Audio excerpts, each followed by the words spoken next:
Hey everyone, welcome back. Today we're going to be talking about My Friendly Neighborhood.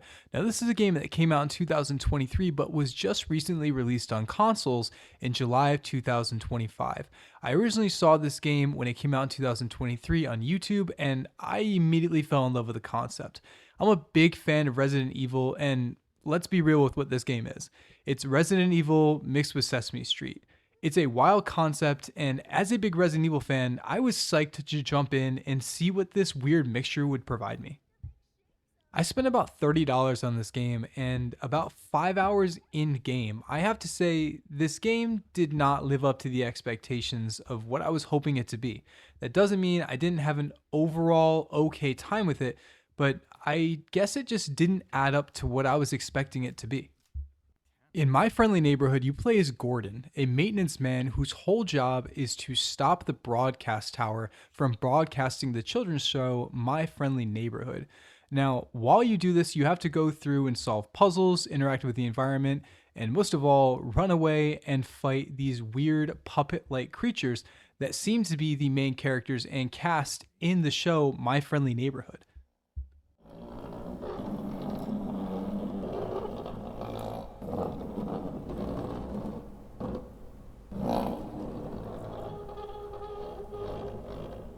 Raise the curtain. Bring up the lights. The neighborhood is coming to town. Hello. I'm here to disconnect the antenna. The first thing I want to discuss with this game is the good, and the biggest good that this game has to offer is the concept and the references to series and IPs that are just better than it is. The Resident Evil IP is everywhere in this game, and as a big fan of the series, I loved it. I loved experiencing the different references, the callbacks, and experiencing what I know to be Resident Evil in a weird, childlike environment. Just like any Resident Evil game, you're going to find yourself going through puzzle solving and backtracking pretty frequently throughout this game. And I do have to say, the amount that you have to backtrack in this game is quite impressive. The different regions throughout the map are very distinct from each other and well designed, and the amount of times that I had to go back to a different region in order to get something that I was missing to progress the story was pretty common. I had to become pretty familiar with these different regions and level designs in order to know where I was going, and the maps only helped me so much. Even though I knew what I was supposed to do and I had a good list of what I was supposed to do, there wasn't really a whole lot of guidance on how I could get it done. So this had me exploring these levels a lot, and I really liked the way that they were designed. One level in particular that stands out to me is towards the end of the game, where you're essentially walking through a child's imagination. All of the walls and items in the game are hand drawn, and you actually have to go through some imaginative scenarios in order to get the items that you need to progress. This is different, and it wasn't something I was expecting from the game because it's so focused on its horror roots, or when it's trying to scare the audience, it doesn't necessarily use these childlike imagination sequences in a fun way. And towards the end, I found this was a great change of pace, and I really enjoyed this part.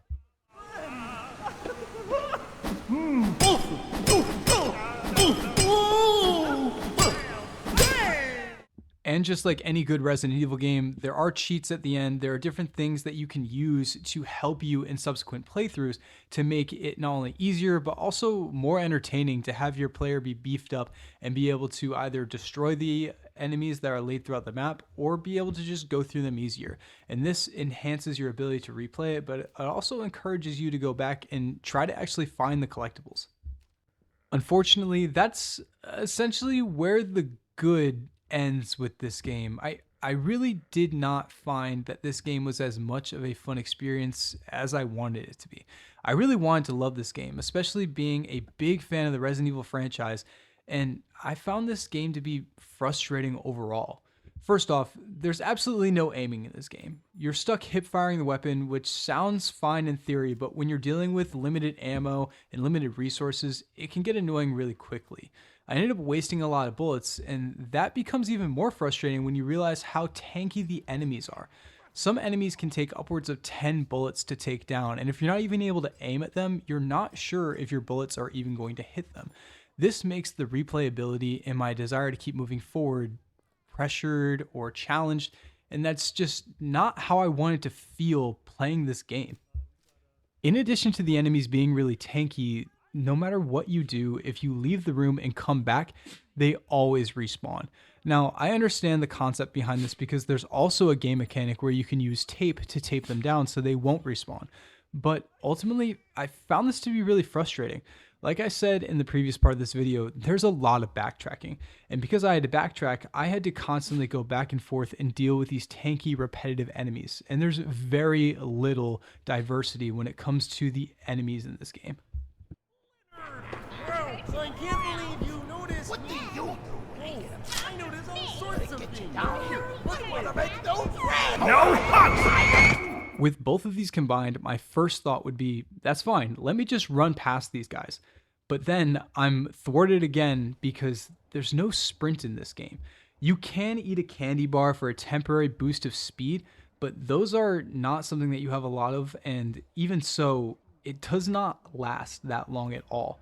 The camera also originally had this weird setting where every time you took a step, your camera was shaking to a point that I almost felt nauseous playing it. I immediately turned it off and found that it was an improvement, but overall the movement and the way that your character moves throughout the levels, I found to be way less than desirable. Accompanying the really slow movement speed of your character, there's also a really unforgiving saving system. You have to use an in-game currency in order to save your game, again, like Resident Evil with the ink ribbons. The issue is these save rooms are very far apart and I struggled to find them. Sometimes to even get to them, you have to fight through waves of enemies, and this causes your character to potentially take a lot of damage. The checkpoint system in the game is also very unforgiving and they're very spread out.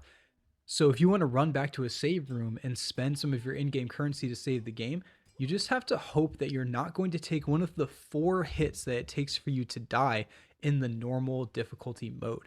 4 hits is not a lot, and the amount of times that you can easily get overwhelmed is quite plentiful throughout the game. And finally, I would expect the puzzles in this game to break up the combat or at least change the pace just a little bit to give me something to look forward to, but the puzzles in this game are very easy. There's very little times where I didn't know what to do within the first 5 seconds of reading what I was supposed to.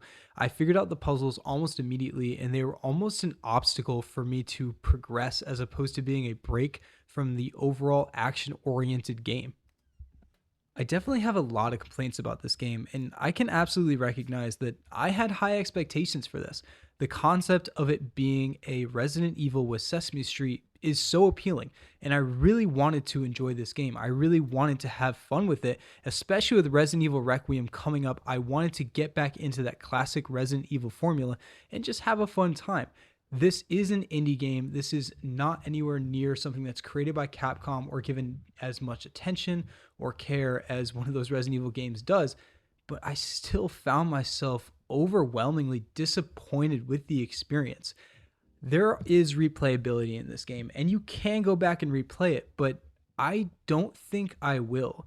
The only thing that would really encourage me to go back is some of the easy achievements. Using the cheat system, you are able to get some trophies pretty easily and pretty quickly, but that would cause me to go back, pull up a guide, figure out exactly how to do it, and I can't find myself wanting to get back into this world. At the end of the day, I only have so much time, and to be able to donate more time to this game, it just isn't something that I want to do.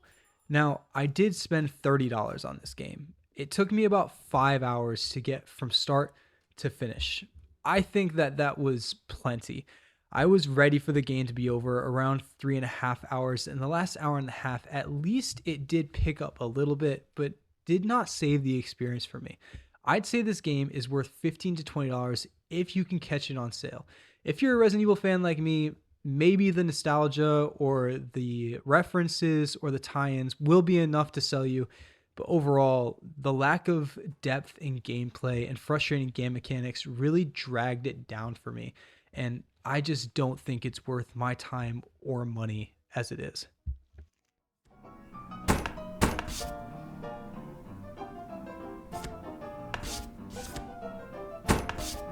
I won! But ultimately, that's my review of My Friendly Neighbor. If you've played it, I would love to hear your experience in the comments. It seems that a lot of people online really love this game and speak out for how good it is. I did not have the same experience. I hope other people are able to enjoy it more because I love when weird concepts like this come to life, but it just wasn't for me. If you did like this video, please remember that YouTube does know how hard you hit the like button, so please hit it as hard as you possibly can and subscribe if you have the time. I look forward to talking to you guys in the next one.